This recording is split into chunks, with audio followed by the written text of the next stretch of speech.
Jornal da Tribuna, segunda edição. Oferecimento Plano Santa Saúde. Há 30 anos, sempre perto, cuidando de você. Boa noite. Criminosos usam Bíblia para aplicar golpe do bilhete premiado. A ampliação dos acessos portuários foi discutida hoje em Santos. STJ marcou retomada da análise do recurso da defesa de Robinho, condenado por estupro na Itália. 15 de junho é o dia para reforçar a importância da denúncia para proteger e evitar que qualquer idoso seja agredido. Começou o JT2.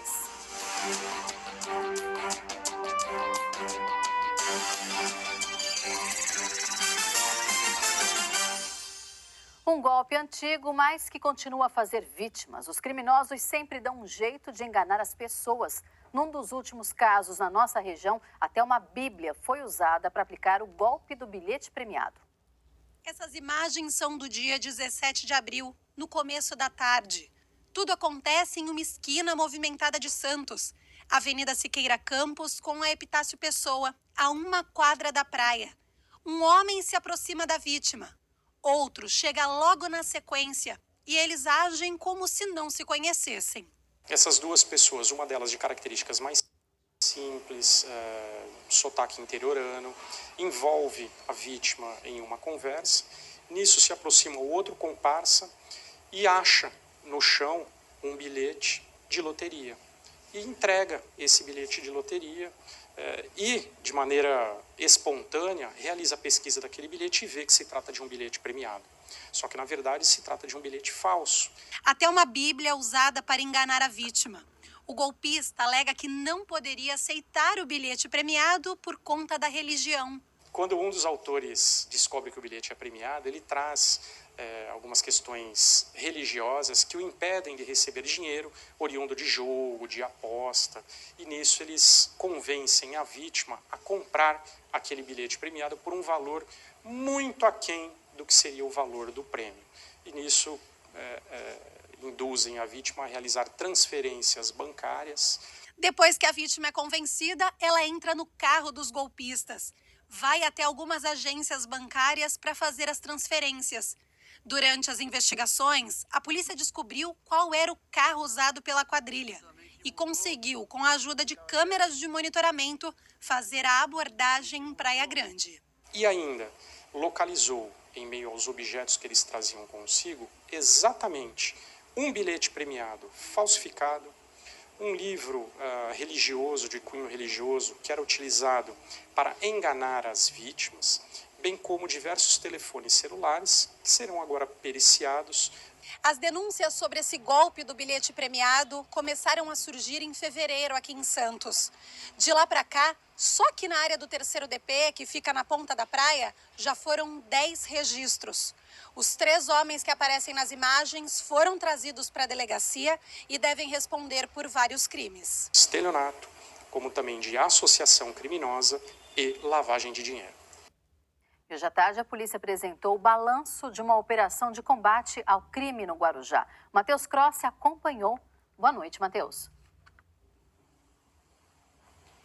Exatamente, Melissa, muito boa noite para você, boa noite a todos. Foi a Operação Pérola do Atlântico, teve início aí de manhãzinha, acabou por volta das 3 da tarde, logo na sequência teve uma coletiva de imprensa trazendo os detalhes. 6 suspeitos foram detidos, o delegado aqui da DEIC de Santos, o doutor Fabiano Barbeiro, vai trazer os detalhes para a gente. Doutor, muito boa noite. Quem são esses detidos? Inclusive, tem gente envolvida na morte de policial, né? Boa noite. Exatamente. Boa noite a você, boa noite a todos os telespectadores. Bom, nós tivemos um detido, sim, envolvido na morte do policial militar recentemente, né? Um fato lamentável. E a Polícia Civil tem aí trabalhado com bastante afinco para que a gente possa esclarecer esses casos. Então, em razão dessas situações, né, desses homicídios e também do aumento da criminalidade no município do Guarujá, por diretrizes aí da Secretaria de Segurança Pública, a Polícia Civil, juntamente com a Polícia Militar e com a Guarda Municipal do Guarujá, realizou a operação de hoje, né, para fazer uma saturação nessas regiões, né, que são críticas aí em relação à questão da segurança, com bastante efetividade, nós tivemos um resultado bacana e pretendemos continuar aí nas próximas semanas, voltando à localidade para o controle da situação. Tá certo, muito obrigado pelas suas informações. Só para finalizar, como o doutor disse, essa operação deve acontecer semanalmente. Além dos 6 detidos, né, foram cumpridos aí 12 mandados de busca e prisão. Também 3 comércios irregulares foram fechados, carros apreendidos, além de drogas. Melissa? Obrigada, Matheus. E o STJ marcou a retomada do julgamento do pedido da defesa do Robinho, condenado por estupro coletivo na Itália. Grampos telefônicos do jogador usados pela justiça italiana foram divulgados. O Superior Tribunal de Justiça marcou para 2 de agosto a análise do recurso da defesa do jogador, que pede a tradução completa do processo da justiça italiana, que condenou Robinho a 9 anos de prisão por estupro coletivo. Esse pedido começou a ser analisado pelo STJ, mas foi interrompido em abril, após um pedido de vista do ministro João Otávio Noronha. Isso acontece quando um dos jogadores não se sente apto a dar o seu voto. É dado o prazo de 60 dias para o ministro revelar sua decisão ou então prorrogar por mais 30 dias a análise. Esse caso veio para a justiça brasileira porque Robinho não pode ser extraditado para cumprir a pena na Itália. A justiça de lá então pediu para o Ministério da Justiça no Brasil para que o jogador cumpra a pena aqui. O crime de violência sexual em grupo contra uma jovem albanesa aconteceu em 2013 numa casa noturna italiana, quando Robinho era um dos principais jogadores do Milan. A condenação em última instância aconteceu 9 anos depois, em janeiro de 2022. Áudios divulgados pelo portal UOL mostram vários trechos de conversas por telefone de Robinho com outros envolvidos no crime. Num deles, o jogador confirma sexo oral com a vítima. Na Cônego Domênico Rangoni, à altura de Cubatão, uma carreta tombou nessa madrugada, segundo a concessionária que administra a estrada. O motorista teve ferimentos leves. O acidente foi por volta das 4h30 da manhã e o container só deve ser retirado amanhã de manhã. A seguradora aguarda a chegada do guindaste para essa remoção. O encontro debateu soluções para melhorar todos os acessos portuários pelo mar, ferrovia e estradas. Não é de hoje que o maior porto da América Latina enfrenta grandes problemas com os acessos. Já nos acostumamos a ver as filas intermináveis no viaduto da Lemoa, do lado de Santos, e na Rua do Adubo, em Guarujá, os únicos acessos ao Cais Santista. A infraestrutura também fica prejudicada por causa da situação das vias. Em feriados ou períodos de safra, dias de grande movimento, o sistema Anchieta Imigrantes para. A qualquer situação de emergência, um grande colapso se forma. O tempo passa e a infraestrutura continua a mesma. A necessidade de uma ampliação em todos os modais é urgente, seja no mar, na ferrovia ou na rodovia. O Porto de Santos, no seu plano mestre, está crescendo, tem previsões para crescer e até 2030 isso aqui ainda vai dobrar a capacidade. Então, vários investimentos, tanto lá no agro quanto na exportação e na importação. O PIB crescendo, falando por container, dobra a capacidade de movimentação do container. E o Porto de Santos está chegando no limite, não pela falta de capacidade nos terminais, pelos acessos. O que está acontecendo, usando uma alusão simples, é que Santos é um coração que está prestes a infartar. As artérias estão ficando cada vez mais entupidas e os estentes não estão mais sendo suficientes. Já existe projeto. Eu não tenho ainda informações concretas sobre isso, porque eu recebi isso recente, de tirar as cargas de Santos. Então, é grave o problema. Quais são as alternativas, então, para tantas demandas e tantos gargalos? Essa cobrança é de quem depende desse sistema e quer uma solução o quanto antes para melhorar os acessos portuários. Foi o tema da reunião que aconteceu na Associação Comercial de Santos. Representantes da autoridade portuária, guarda portuária, Artesp, prefeitura, CT, polícia rodoviária e Ecovias estiveram presentes. Eles ouviram os apelos sobre os problemas de logística. Problemas esses que envolvem o atraso da carga, importadores e exportadores insatisfeitos, mais custos aos operadores e até a questão da segurança para transportar cargas perigosas. E o Porto de Santos, que poderia estar cada vez mais evoluído, fica prejudicado, à espera por medidas. A via que chega a Santos hoje, que é a descida da Via Anchieta, é a mesma via desde os anos 50. E é uma via que nos anos 70 trazia em torno de 60 milhões de toneladas para o porto. Obviamente que não é 100%, você tem parte na ferrovia e tal.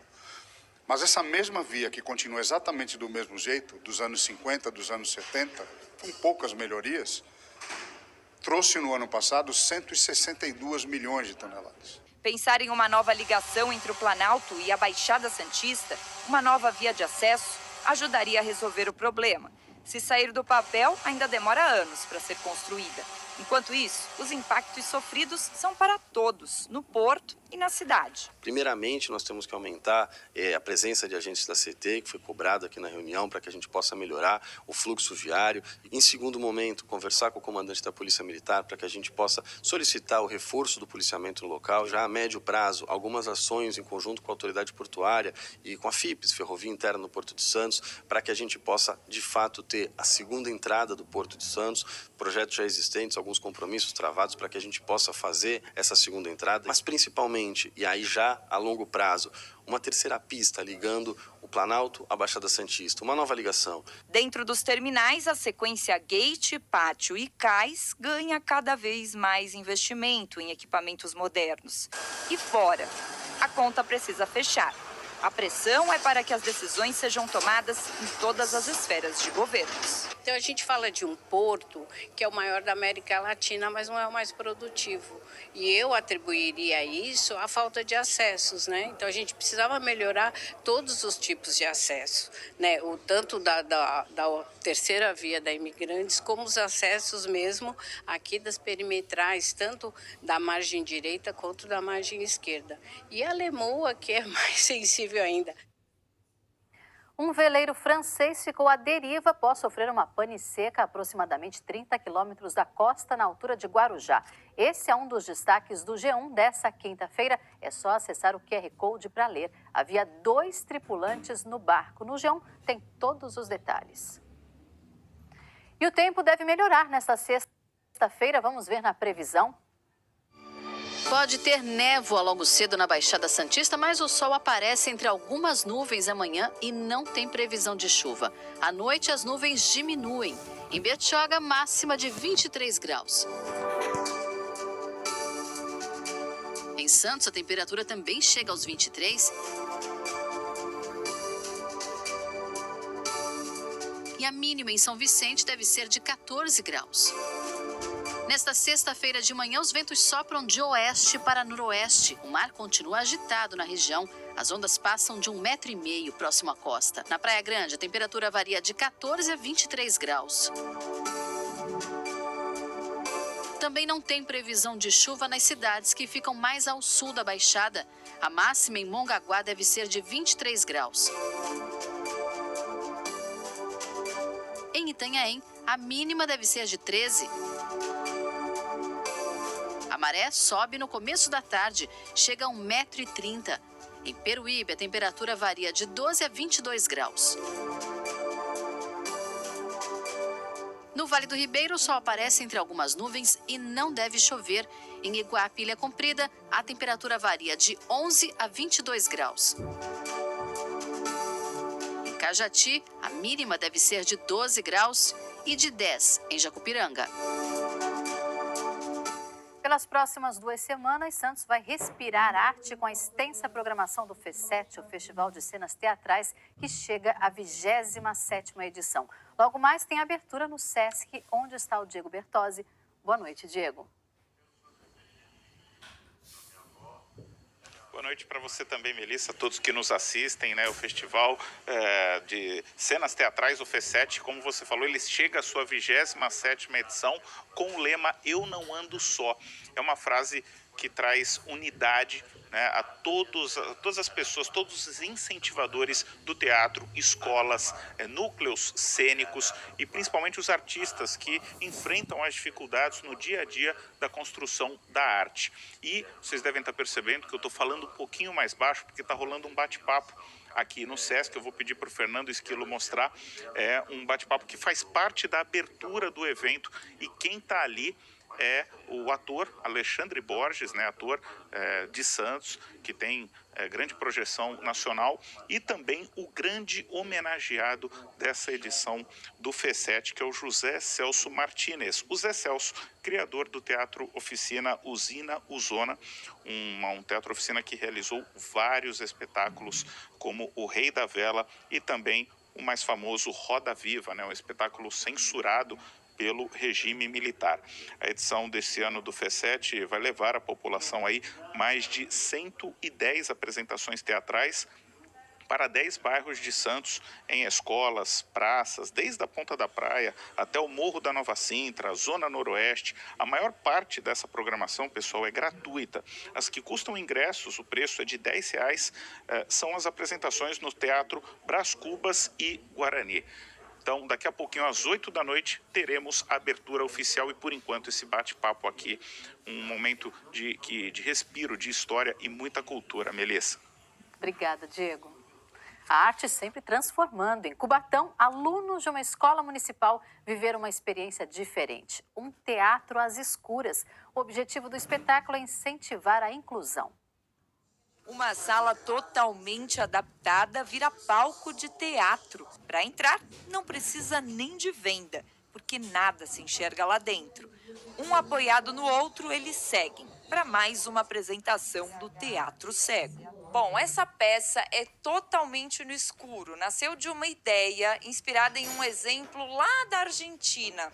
E desde 2012, 4 espetáculos nesse formato foram criados. Mas olha, dessa cortina para lá, não vai ser mais possível a gente passar, porque não pode colocar nenhuma iluminação. Tivemos a chance de acompanhar o espetáculo por esse monitor, graças às câmeras de infravermelho instaladas ali por segurança. É nesse cantinho que tudo acontece. Eles preparam do café à pipoca, com as experiências sensoriais e olfativas. 2 irmãos de São Paulo tiveram a ideia. Os personagens são amigos que vivem numa república, aprendendo a conviver com as diferenças. Alguns têm algum tipo de deficiência. Um é argentino, que dá uma pitada de humor na história. E ali eles vivem situações inusitadas que só pessoas com algum tipo de deficiência poderiam viver. E eles conseguem driblar essa situação e fazer com que a vida passe a ser uma vida normal, mesmo cada um convivendo com a sua limitação. A gente ficou sabendo que existia esse formato, a gente foi lá assistir, porque a gente já fazia um trabalho teatral aqui com inclusão. Então a gente trouxe esse formato para cá, criou a nossa própria forma de fazer, né? Como fazer um espetáculo completamente no escuro, como criar aromas, como criar sons. E a gente fez a nossa primeira peça em 2012, que é O Grande Viúvo, uma adaptação de um texto do Nelson Rodrigues. E nesses 11 anos a gente montou 4 espetáculos, esse é um deles. 2 atrizes da peça têm deficiência visual. Muito importante, né? Tá passando essa nossa vivência para esses alunos, para eles também conhecerem um pouquinho como que é o dia a dia, como que é o cotidiano de uma pessoa que não enxerga nada. Eu sou diabética há 12 anos e eu não cuidei, né? Então, assim, por falha minha mesmo, por não ter controlado, né, a taxa da glicose, afetou a minha retina. Então eu perdi a visão do olho esquerdo e enxergo um pouquinho só do olho direito. A peça vai percorrer outros estados brasileiros. É um projeto que foi feito para escolas, né, para crianças. A gente saindo daqui, a gente vai para Juiz de Fora, depois para Duque de Caxias, Nova Iguaçu, Japeri, Macaé, no Rio de Janeiro. Depois vamos para o sul, em Cascavel, no Paraná. Ao final da apresentação, a reação deles não poderia ser outra. diante de tanta luminosidade e da lição de vida que ficou. Foi muito legal, por causa que a gente pode ver como as pessoas cegas realmente se sentem. Eu achei uma experiência muito legal, que eu pude se sentir como o cego se sente. É legal o aprendizado que ela traz, né? Todas as pessoas, elas podem ter deficiências, mas isso não quer dizer que elas não podem trabalhar ou fazer outras coisas. O passeio termina com o lanche e o gibi com a história, para ser discutido em sala de aula. Eles saem com uma certeza: somos todos diferentes e está tudo bem. Me fez enxergar o mundo de uma nova forma, ver como essas pessoas com deficiência conseguem lidar com os problemas do dia a dia, entendeu? A seguir, vamos falar sobre a importância de proteger os idosos. Até já.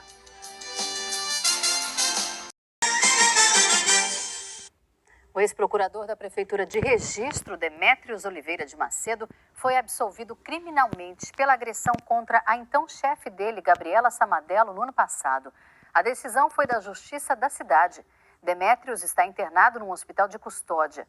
Em setembro do ano passado, ele deu socos e pontapés em Gabriela.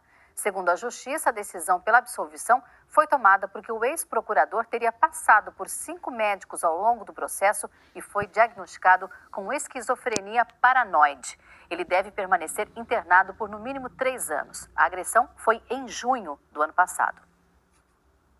Hoje é o dia escolhido pela ONU para chamar a atenção sobre a violência que muitos idosos sofrem. É preciso observar os sinais e denunciar para garantir os direitos e a proteção de todo idoso. 30 milhões de brasileiros já estão na chamada terceira idade. Só na Baixada Santista são quase 300 mil. E Deli faz parte deste grupo. A psicóloga aposentada de 72 anos sabe bem o que os idosos merecem quando chegam nesta fase da vida. Respeito, com dignidade, né? O que a gente precisa, na verdade, é ser valorizada, né? Enquanto uma pessoa idosa.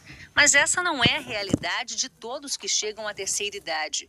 Muitos idosos enfrentam em silêncio vários tipos de violência. De acordo com o Ministério dos Direitos Humanos, de janeiro a maio deste ano, foram notificados no Brasil mais de 129 mil casos de violência física, mais de 120 mil de violência psicológica, quase 20 mil casos de abandono, cerca de 37 mil de negligência e ainda 15 mil registros de violência financeira ou material. A violência física e a psicológica são as mais visíveis, mas a gente também tem outros tipos de violência. A patrimonial, eu digo, quando uma família acaba pegando o dinheiro da aposentadoria do idoso para suprir as suas próprias necessidades. Então, às vezes, ele acaba colocando o idoso dentro de um lar de longa permanência, talvez sem necessidade. Para quê? Para usufruir digamos assim, do troco para benefício próprio. A maioria das denúncias chega pelo Serviço Nacional Disque 100. Nos 5 primeiros meses deste ano, foram mais de 47 mil denúncias anônimas de vários cantos do país. Só em Santos, 271 casos foram encaminhados para a Delegacia de Proteção ao Idoso. 50% dos agressores, eles são os filhos ou filhas. 10% netos, netas, genros, noras, companheiros, esposos, enfermeiros, cuidadores. Então, além das providências criminais, existem as necessidades, de fazer uma outra verificação psicossocial para que haja, se necessário, a aplicação de medidas de proteção previstas no Estatuto do Idoso ou até, em casos emergenciais, a aplicação das medidas protetivas previstas na Lei Maria da Penha. Como a maioria das violências é praticada por pessoas da própria família, toda a sociedade precisa ficar atenta e denunciar qualquer tipo de violação dos direitos dos idosos. Um idoso muito calado, um idoso que tem um processo de emagrecimento muito rápido, um idoso que demonstra um certo temor perto das pessoas que fazem parte do seu ambiente familiar ou do seu ambiente doméstico, manchas roxas que aparecem pelo corpo, idosos muito chorosos. Há necessidade de fazer uma verificação desse contexto para saber se o idoso não está sofrendo esse tipo de violência. E a gente consegue denunciar esse tipo de violência, assim que a gente perceber, através do Ministério Público do Idoso, através da Delegacia do Idoso ou até próprio no Disque 100. são os canais mais efetivos que a gente tem no momento. A Ideli, felizmente, nunca sofreu qualquer tipo de violência, mas fez questão de entrar para o Conselho Municipal da Pessoa Idosa em Santos para melhorar que ocorre essa violência, né? Porque o desrespeito, ele, sabe, já foi para o último grau, né? É daí que começam a vir as violações, né? Dos nossos direitos, né? Direito de vida, né? Então, envelhecimento não é privilégio, né? É um direito, né? E muitas pessoas nem chegam a ter esse direito. Esporte, o Santos vai enfrentar o Flamengo no domingo às 4h pelas quartas de final do Campeonato Brasileiro de Futebol Feminino. Hoje as sereias treinaram e receberam a visita de uma fã muito especial, a Evelyn, artilheira da Copa TV Tribuna de Futsal Escolar, que realizou um sonho. A felicidade é tanta que até os olhos sorriem. Eu tô emocionada por causa delas, né? Elas é incrível, joga demais, né? Eu não tô acreditando que eu tô aqui. Campeã da Copa TV Tribuna com o objetivo Peruíbe, a Evelyn foi convidada pelo Santos para acompanhar um treino das sereias. Tá passando aí pela sua cabeça de poucos anos de idade? Tá passando que eu espero um dia treino com elas, né? Assim, é importante eu treinar com elas também, né? Trabalhar junto com elas e jogar com elas. Não, eu tenho dom. É que nem eu falei, com uns 8, 9 anos ela começou a bater na bola, eu falei, é diferente. E aí hoje com 15 anos você vê assim que tem uma estrela? Tem muito. Acredito que ela tem muito potencial. E, ela tendo um trabalho legal, ela vai conseguir desenvolver melhor, entendeu? Cada vez mais. Ela é bem. A Evelyn foi a artilheira da Copa TV Tribuna. Marcou 30 gols em apenas 6 jogos. Uma média aí de 5 gols por partida. E tá aqui assistindo a um treino profissional de pertinho. É só o próximo passo para quem já sabe o que quer fazer no futuro. Isso aqui tá sendo uma realização de sonho para você, Evelyn? Muito mesmo. Meu sonho era conhecer elas, principalmente a Cristiane. Sim. Um dia para realizar sonhos e lembrar para sempre.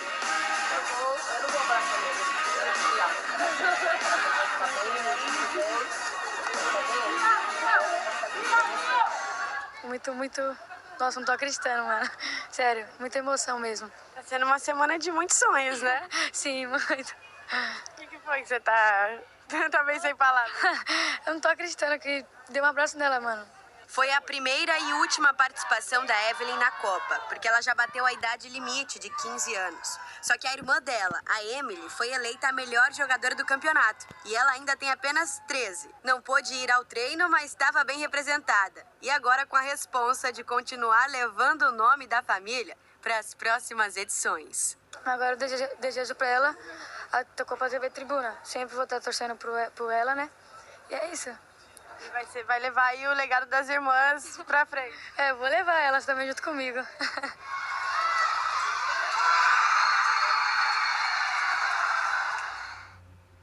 E a TV Tribuna vai mostrar Flamengo e Santos no próximo domingo, a partir das 20h, direto de Volta Redonda.